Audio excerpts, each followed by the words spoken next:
Welcome, acolytes. Today I am reacting to casual geographic video when animals lose their biggest fear. This guy actually does so good stuff, impressively good stuff, and today I'm actually quite excited to laugh a bit. So I'm gonna do that. But if you like my content, leave a like, subscribe with a comment notification button, you know the shebang, and show me and casual geographics some love. Let's start. Oh my god. Oh, Remember, if you think the what the fuck? The poor kid. I hope she's. What the fuck? government won't, they absolutely will. You remember that time the CIA tried to weaponize otters? To be fair, they tried it with a lot of animals, and when Central Intelligence initiated a program that basically turned animals into spies, otters were seen as the most qualified. And Okay, I mean spies is okay. I was thinking weaponize as making them a living bomb, but as spies? That makes even more sense, to be honest. you're not wrong, pretty privilege aside, it's a highly intelligent, tube-shaped, tool-using, breast-stroking honey badger that is every bit the predator. Someone said, give him a fedora, he can do a lot for you. Let's make otter agents. Which led to the creation of the Otter Dossier. Side note, whatever they were planning apparently has something to do with MK Ultra. If you think they want, the dossier highlights some otter flexes like being able to dive 60 feet and stay under more than 5 minutes, carry objects while swimming, and climb ladders. They also Damn, that's so cute. I'm gonna be honest, like, I needed this cute influx acolyte. Sometimes even my dead heart needs something. And your soul. found that the aggressive Slinky can open zippers, turn on water taps, discreetly enter and exit boats, and even chew through a zinc sheet. I don't know how they found that. At one point they say, never take food from an otter or suffer severe mauling, and I just know the cost of that knowledge was some poor intern's fingers. There's some cool stuff too, like otters being ticklish at the ribs or babies having to be taught not to be afraid of water. You should Damn, that's actually quite interesting. I didn't assume that they are ticklish, because not that many animals are actually ticklish. And they have to teach their young to actually not fear water. I actually expected that it just comes naturally.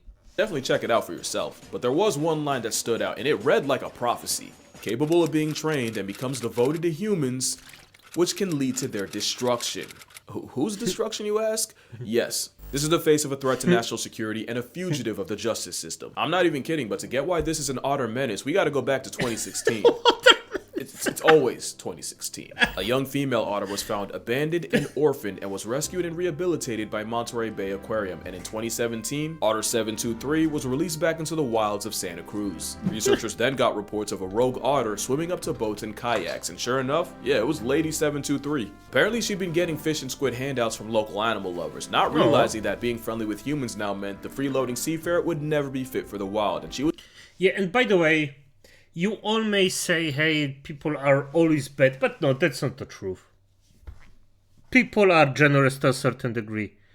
So, was captured and deemed unreleasable, but not before they realized 723 was getting attention from more than just people, cuz she was pregnant, and they weren't about to make the same mistake with her daughter, and would often wear masks and ponchos, you know, looking like they just raided Darth Vader's closet, all to make certain that she wouldn't get attached to humans. She got attached to humans. And a year after Daughter 841 was released, Monterey Bay started getting calls of a surfboard jacking otter. That's right, the same otter they tried so hard to keep away from humans was now going up to humans, and when I say board jacking, it's exactly what it sounds like, and before you think she's playing, that's not a bite of play, that's a bite of purpose. Remember the zinc sheet. So after multiple calls of people sacrificing their boards to this water weasel— and by the way, smart that they ran away. I would too, because you never know. A wild animal normally doesn't want to play with you as the first thing. officials decided to capture her, but fun fact, an animal recruiter for the CIA is harder to catch than a cold in the Kalahari. They tried to relocate her for months, but every time outlaw otter slipped away. She was on the run and swim, but she would have one more plot twist for everyone. Because after being MIA for a minute, 841 was spotted again, but this time with a pup, and because of that, officials gave up on trying to catch her and instead just tried to monitor the mother. Meaning, the board beef has been renewed for at least another generation. Jokes aside, this is a problem, because you know the second she bites someone, 841's becoming a forever 404. And otter jaws are built to humble clams and sea urchins, so it probably wouldn't feel good to get clamped by one. Or 8.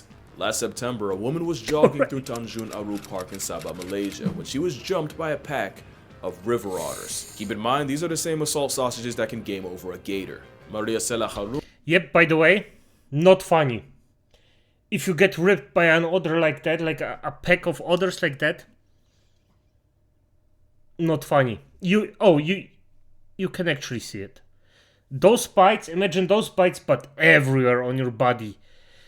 And he censors this correctly, because this isn't fun. Moon was mauled for 10 minutes straight in what was the park's first known otter attack, and she was taken to the hospital with wounds, cuts, and like a certain CIA agent, a lifelong distrust of otters. The director of wildlife said that the otters had always been around and were never known to be aggressive, but he also said something interesting that I almost missed, that this sudden switch up could be caused by the ill-intentioned goodwill of people. But that was all the way in Malaysia. You don't really have to worry about that over here. The same month, a river otter mauled a child and even dragged him underwater, except this time, it was in Seattle. Now, not to victim blame, but if there's infinite realities, then there's at least one where little Timmy had it coming. Who's to say these stories aren't just media plants from anti-otter propaganda? Maybe the otter's not being fairly represented. I'm not trying to spread misinformation. That'd be an otter travesty, which is why I'm working with Ground News. Oh, Ground News of is an course. app and website created by a former NASA engineer who saw a very real problem with the way we consume information. Yeah, and by the way, Grand News, two friends of mine have it. This is good shit. Like, use this link if you can. It's actually good shit.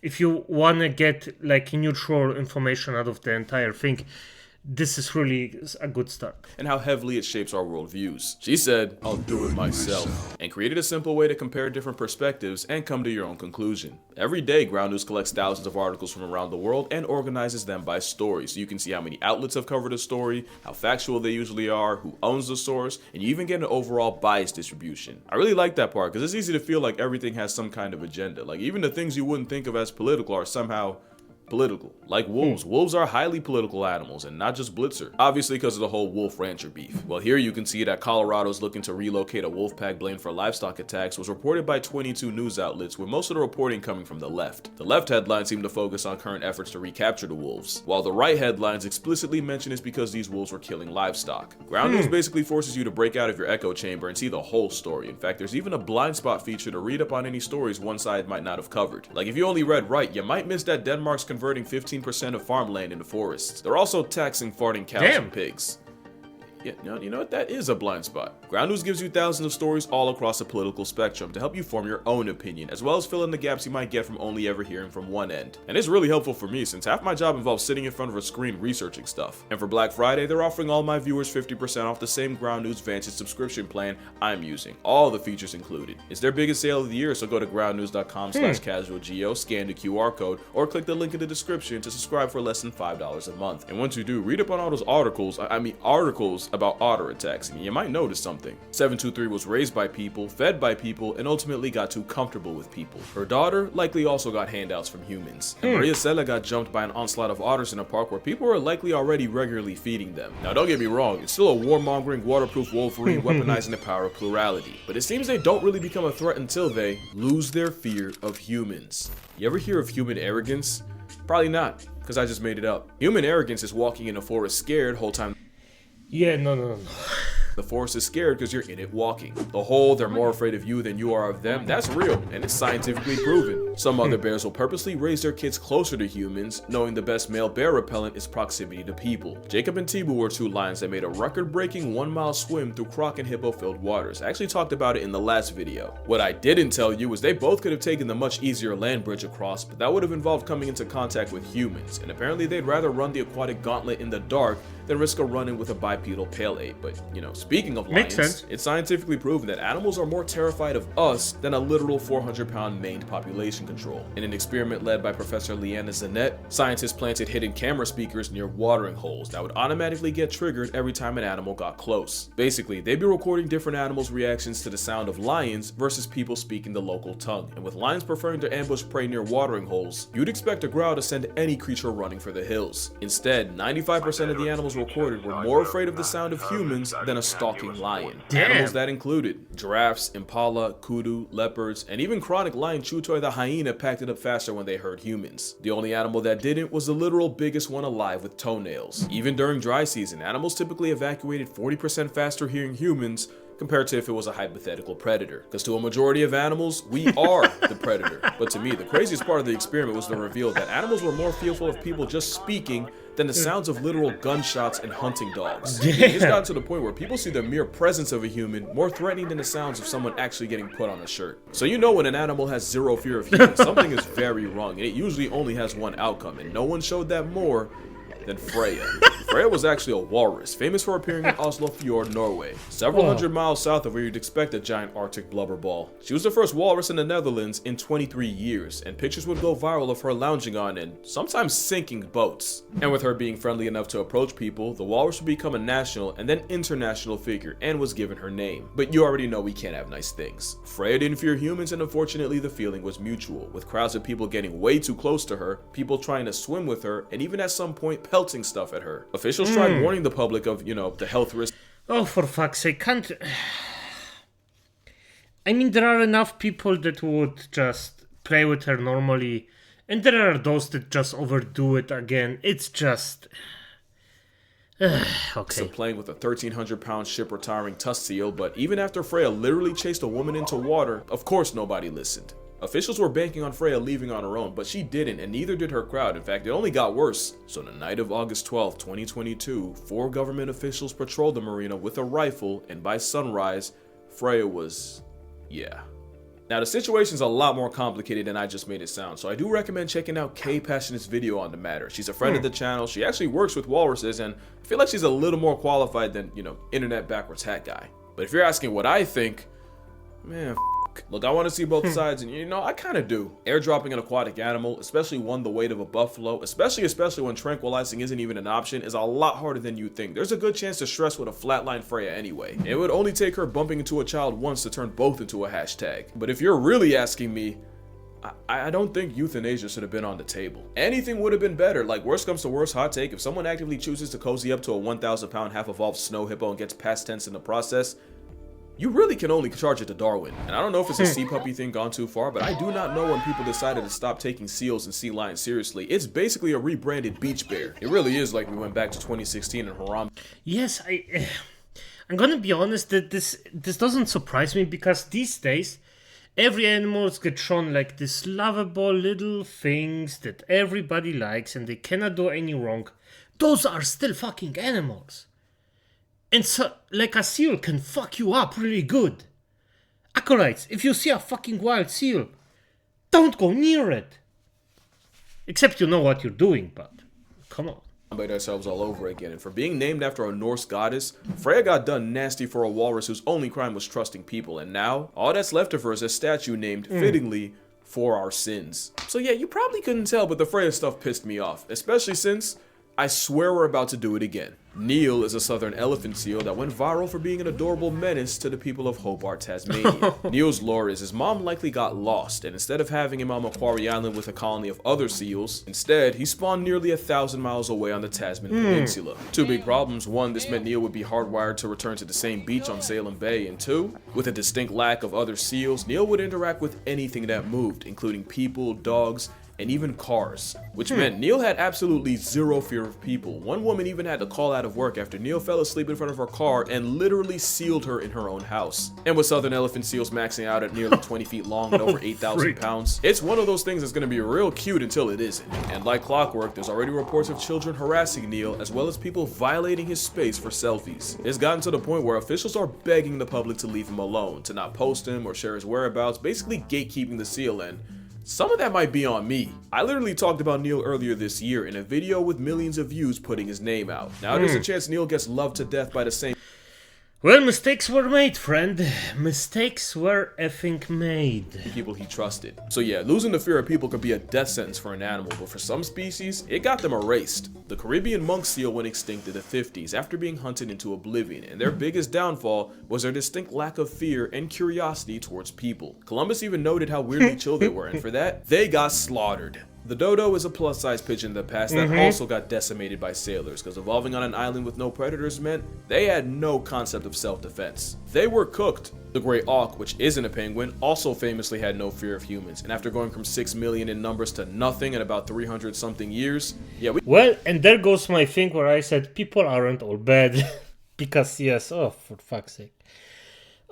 He gave them every reason to. There was even an account of 2 ships murking 1,000 auks in only half an hour. And believe it or not, it's still happening. The harpy eagle's a popular target for poachers since they'll often just sit on a perch and let them approach. Also, being big enough to be confused for a fursona means some people will just shoot it out of curiosity. So yeah, animals need to be afraid of humans. But what can you do about that? Well,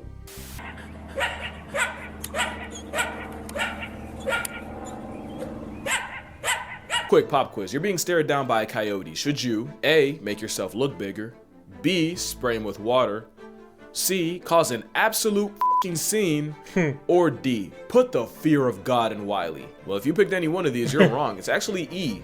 Yes. You see, in college, hazing is something that gets fraternities shut down. In the wild, hazing is scaring an animal enough to factory reset its behavior and make it want to avoid anything human. Obviously, there are exceptions, like if the coyote's hurt, sick, or with kids, then you want to fall back because they might just call your bluff. It's not to hurt them, quite the opposite. Making them prejudiced towards people is the nicest thing you could do for them. Because when you feed a wild animal, you're almost certainly marking them for death. And sometimes it's not just theirs. Okay, let's do this one last time. Baboons in Cape Town have gotten bold enough to mug women and children, break into houses, and even commit carjackings. And the most likely reason was tourists kept feeding baboons until not only they became habituated with people, after associating humans with food, they started demanding it. And like with 841, this is the other side of forgetting the fear of humans, and baboons might not even be the worst offenders. Macaques in India have been living alongside humans for centuries, and not only do they get the benefit of easy food, the monkeys are also revered in Hinduism. But then you had the same issue of expectations leading to aggression, except the monkeys took it a step further. These monkeys are master pickpockets that are smart enough to recognize items of value, snatch them, and then use them as ransom, and negotiating food is the only way you get your stuff back. The smartest ones will even give your stuff back one at a time just to maximize profit. But you know, brute force works too. In 2007, the mayor of Delhi was attacked by a group of monkeys and pushed off as terrorist to his death. Ironically, the only thing the macaques are afraid of is an even bigger monkey called a langur, and since owning them as pets is illegal, yep, your eyes are correct. Delhi's parliament actually hired men to cosplay as giant marauding monkeys to scare the real monkeys straight. So yeah, I'll die in the...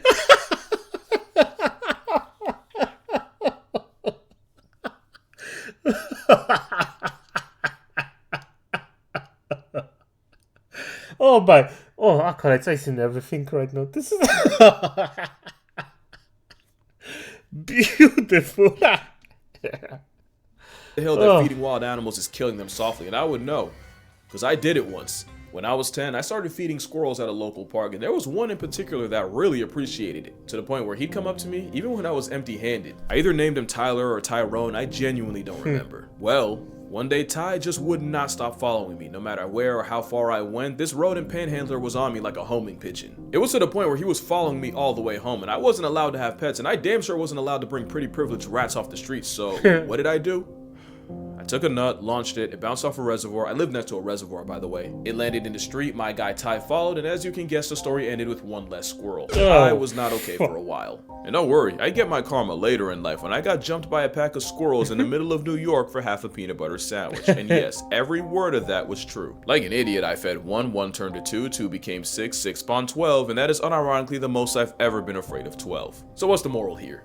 What can be killed with hate can also be smothered by love, that animals are best appreciated from a distance, that the CIA created weapons of utter destruction. Nah. How about leave these seals the f*** alone? But yeah, that's gonna do it for this video. Drink water, hug your mother, touch grass, call your brother. Beautiful, beautiful. This man is just, good. I needed this one. But as it is, acolytes, good night.